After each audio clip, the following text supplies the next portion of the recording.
Hi, this is Alex from phpacademy.org, and this is a PHP video tutorial for the new Boston. Now, in this tutorial, I'm going to be slightly advancing on the last part of looking at simple XML, and this time we're going to deal with what happens if we have child elements inside of our XML document. So at the moment, our XML document looks like this. We have currently 4 producers.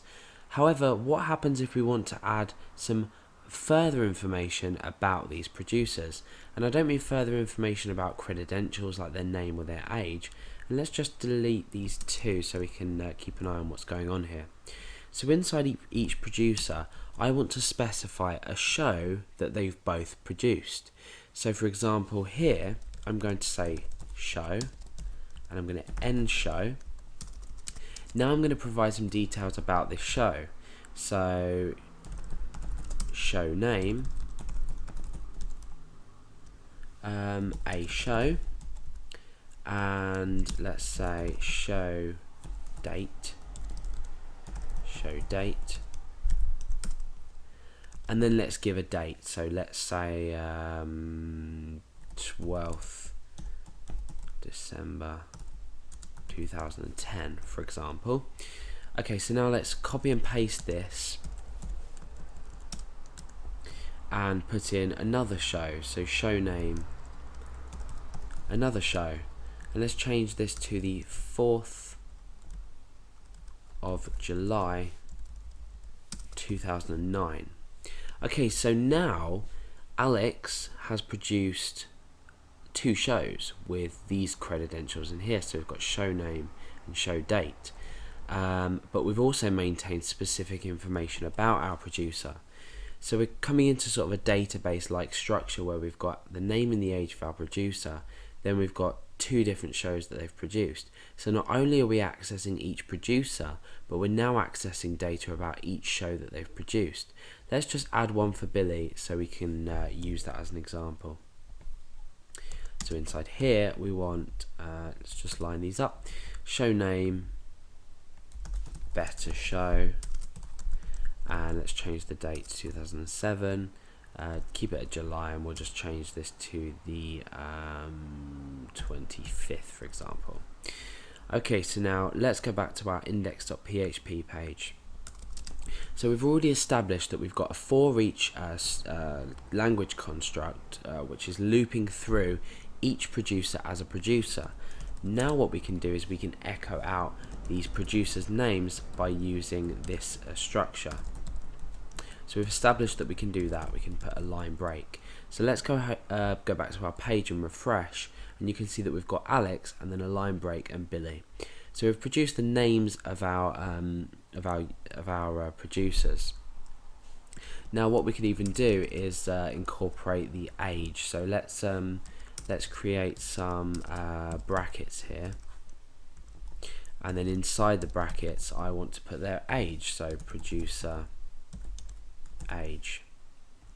Okay, so what this is doing is it's giving us the producer name, the name tag inside each producer. So we've got Alex and age, and then we've got we've got Alex and then 21 and Billy and 16. So that should gather the data from each one, and then we can do a line break afterwards. So let's refresh and see if that's worked. Okay, yeah, so we've now got the age in brackets. Let's put just a space in there to make sure that's neat. So now underneath, what happens if I want to list each show?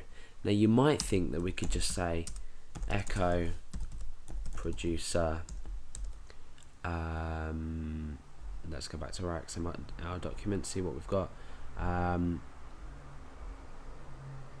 Then we could say show, and then we could say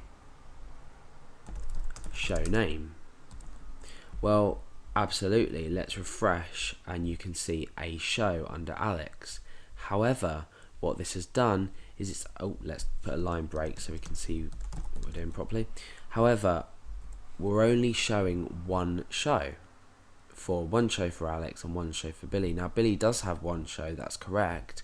However, Alex has 2 shows. We've got a show, let's go back, we've got a show and another show, and Billy has just got his one show, better show.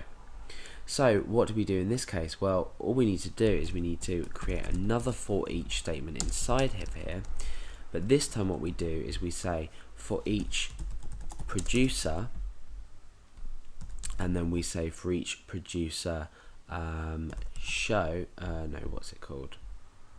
Yep, for each producer show as show. Now what we can do is we've taken each producer's show and we're now able to access elements inside this, or our tags inside of this. So now let's echo out show. Remember, we're using the variable that we created here, and then we can say show name, for example, and then we can say put a space or say on, and then we can say show date. So we're accessing this specific information that's relative in our loop to each producer. So let's refresh and see what data we get back. We'll just create a line break there first of all. Let's refresh. Now what you can see that's happened is because we've looped again for each show, we've now accessed another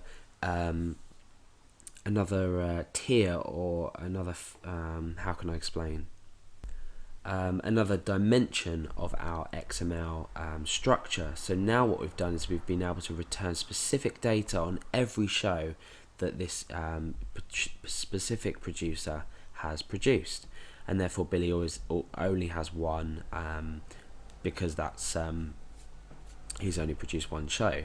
So now with this example, you can do another for each loop if you wanted, and then another one inside that to access each element of this depending on the structure. So remember, with XML the structure is always going to stay the same, but the data is going to vary. So for example, if we were to copy and paste this show here and then change this to another show 2, for example, on the 5th of July, you can now see that our page will update and put more data in it.